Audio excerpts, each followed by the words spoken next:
నమస్తే, నేను రవీంద్రబాబు. ఈ వీడియోలో తెలంగాణ రాజకీయాల్లో ఏం జరుగుతుంది, హాట్ టాపిక్, ఎవరి సక్సెస్, ఎవరి ఫెయిల్యూర్, ఎవరి క్రెడిట్ అనేది నిష్పక్షపాతంగా విశ్లేషణ చేసే ప్రయత్నం చేద్దాం. వీడియో చివరి వరకు చూడండి. మీకు కంటెంట్ పాయింట్స్ కావాలి అంటే నచ్చితే లైక్ చేయండి, ఫ్రెండ్స్కి షేర్ చేయండి.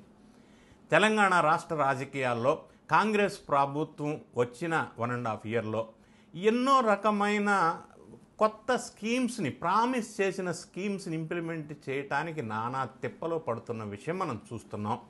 అయినప్పటికీ రావలసినంత మైలేజ్ ఎందుకు కాంగ్రెస్ పార్టీకి రావటం లేదు. ఎందుకు అంటే రకరకాల రీజన్స్ ఉన్నాయి. అవన్నీ మనం నెక్స్ట్ వేరే అంటే లెందీగా అవుతుంది కాబట్టి మనం ఈ సబ్జెక్ట్కే కన్ఫైన్ అవుదాం. అయితే ఇప్పుడు ప్రస్తుతం కాంగ్రెస్ పార్టీ ఇప్పటివరకు 18 క్యాబినెట్ మీటింగ్స్ పెట్టుకున్నారు. సంతోషించాలి, మనం కూడా అభినందిద్దాం. ఈ 19th క్యాబినెట్ మీటింగ్లో జస్ట్ ఇప్పుడు హాట్ టాపిక్ నడుస్తూ ఉంది.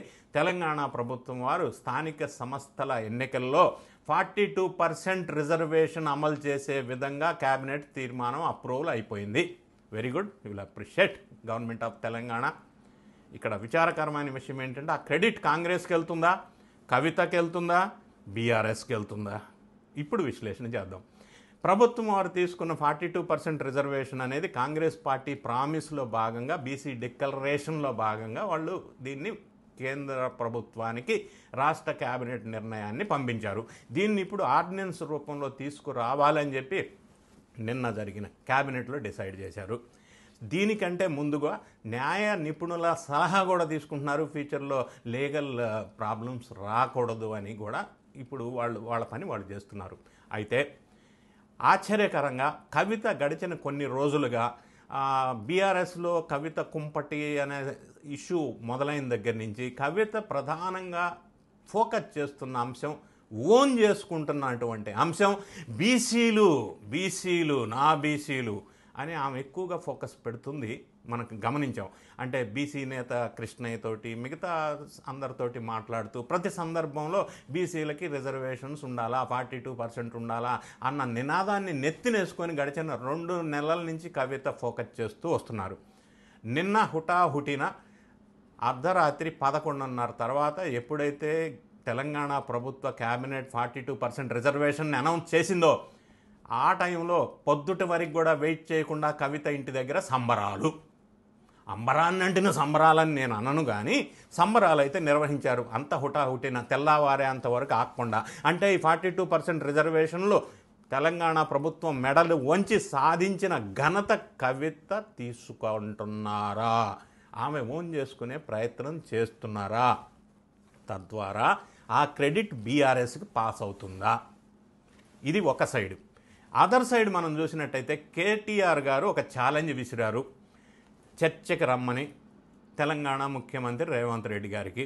సరే, ఆయన ప్రెస్ క్లబ్కి వస్తాను, మీరు రండి, మాట్లాడదాం, తేలుద్దాం, సవాల్ అన్నారు. ప్రతి సవాళ్ళు ఎదురైనాయి. యథావిధిగా రేవంత్ రెడ్డి గారు ఆ టైంలో అందుబాటులో లేరు, ఢిల్లీలో ఉన్నారు. ప్రెస్ క్లబ్కి చర్చకి రాలేదు, వచ్చే అవకాశం లేదని తెలిసి కూడా కేటీఆర్ గారు ఛాలెంజ్ విసిరారు. అది కూడా వేరే విషయం. సబ్సిక్వెంట్గా రేవంత్ రెడ్డి గారు మీటింగ్ పెట్టారు. తర్వాత నేను ఫామ్ హౌస్కి వస్తాను, క్లబ్బులకి పబ్బులకి రాను, మాకు అలవాటు లేదు, అది ఫామ్ హౌస్కి ఎప్పుడు రమ్మంటారో చెప్పండి, అక్కడికి వచ్చి చర్చ పెడదాం మనం అన్నారు.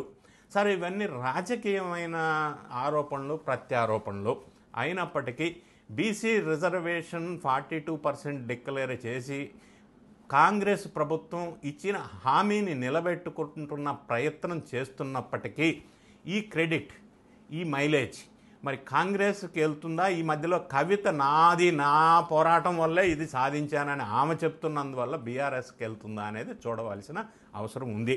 ఎందుకంటే కాంగ్రెస్ ప్రభుత్వం వాళ్ళకి ఇప్పుడు ముందున్న సమస్య ఏంటంటే స్థానిక సంస్థల ఎన్నికలు.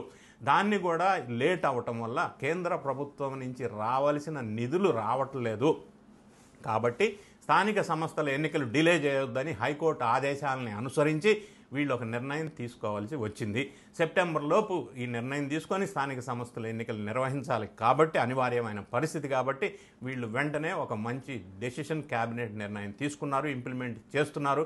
దీని ఇంపాక్ట్ స్థానిక సంస్థల ఎన్నికల మీద ఎలా ఉంటుంది, దీంట్లో మరి పూర్తి స్థాయిలో వీళ్ళు ఇంప్లిమెంట్ చేయగలరా, ఏ విధంగా ఉండబోతుందనేది మనం వేచి చూద్దాం. క్రెడిట్ ఎవరికి, దీనికి ఎవరు సాధించారు అనేది పక్కన పెడితే ఏ విధంగా ఇంప్లిమెంట్ అవ్వబోతుందనేది మనం రాబోయే రోజుల్లో వేచి చూద్దాం. Thank you so much for watching.